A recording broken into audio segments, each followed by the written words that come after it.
అందరికీ నమస్కారం. రాష్ట్రం దేవాలయంగా భావించేటువంటి అసెంబ్లీ సాక్షిగా మా అధ్యక్షులు ఆంధ్రప్రదేశ్ రాష్ట్ర డిప్యూటీ సీఎం కొణిదెల పవన్ కళ్యాణ్ గారి పైన ఎమ్మెల్సీ దువ్వాడ శ్రీనివాస్,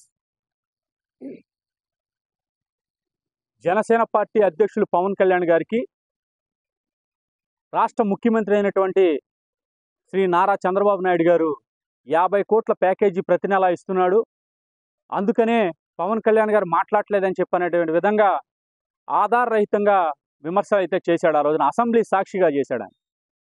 మేము ఈరోజు దువ్వాడ శ్రీనివాస్ని గుడివాడ నియోజకవర్గం జిల్లా కార్యదర్శుల తరఫున ఆయన మీద రోడ్ల పోలీస్ స్టేషన్లో కంప్లైంట్ ఫైల్ చేయడానికి వచ్చాం.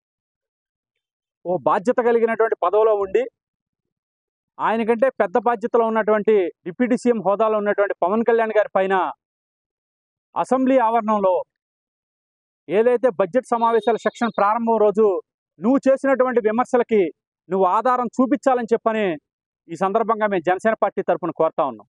ఎందుకనంటే నువ్వు గడిచిన 4 మాసాలుగా నువ్వు సోషల్ మీడియా వేదికగా యూట్యూబర్లో కానీ సోషల్ మీడియాలో కానీ నువ్వు చేసినటువంటి ఈ యొక్క అరాచకాలు, నీచమైన పనులు అన్నీ ఇన్ని కాదు.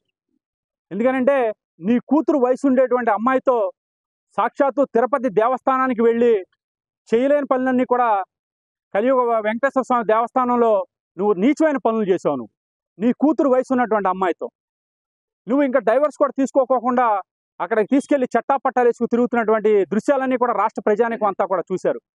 నువ్వు అలాంటివన్నీ చేయడం కోసం అని చెప్పి పవన్ కళ్యాణ్ గారి మీద విమర్శలు చేస్తే జనసేన నాయకులుగా మేము చూస్తా ఊరుకుంటామని చెప్పని అనుకుంటా ఉన్నాం. నిన్ను రోడ్డుకి ఇడుస్తానికే ఈ రోజున మేము ఇక్కడ కంప్లైంట్ ఇవ్వబోతా ఉన్నాం. నువ్వు గనక ఆధారాలతో గనక నిరూపించలేకపోతే, నీ దగ్గర ఆధారాలు ఉన్నాయని చెప్పావు, నువ్వు మాట్లాడుతున్నానని చెప్పావు, నువ్వు గనక ఆధారాలతో నిరూపించకపోతే గనక దువ్వాడ శ్రీనివాసు నిన్ను తగిన చట్టపరమైన శిక్షలు విధించడానికి మేమందరం కూడా సిద్ధంగా ఉన్నామని చెప్పని జనసేన నాయకుల తరఫున మేము తెలియజేస్తా ఉన్నాం. అదేవిధంగా దువ్వాడ శ్రీనివాస్ మాట్లాడిన తర్వాత ఒక రాష్ట్ర ఉప ముఖ్యమంత్రి రాష్ట్ర ముఖ్యమంత్రి మీద నిందలేసి మాట్లాడిన తర్వాత రాష్ట్రానికి గతంలో ముఖ్యమంత్రి చేసి వైసీపీకి పార్టీకి అధ్యక్షుడిగా ఉన్నటువంటి జగన్మోహన్ రెడ్డి కూడా కనీసం మాట్లాడకపోవడం నిజంగా చాలా ఆశ్చర్యానికి గురి చేస్తూ ఉంది. ప్రజాస్వామ్య వ్యవస్థలో అతని మీద యాక్షన్ తీసుకోకపోవడం తీవ్రంగా మేము ఖండిస్తూ ఉన్నాం. తక్షణం ఎమ్మెల్సీగా దువ్వాడ శ్రీనివాస్ని రాజీనామా చేయాలి, పార్టీ నుంచి కూడా బహిష్కరించాలి. ఇప్పటికే అతను నీచమైన పనులు సభ్య సమాజంతో పాటు స్త్రీ సమాజం కూడా తలదించుకునే విధంగా అతను నీచమైన పనులన్నీ కూడా చేశాడు. అతన్ని తక్షణం సంఘ బహిష్కరణ కూడా చేయాలని చెప్పని కూడా మేము కోరుకుంటాం.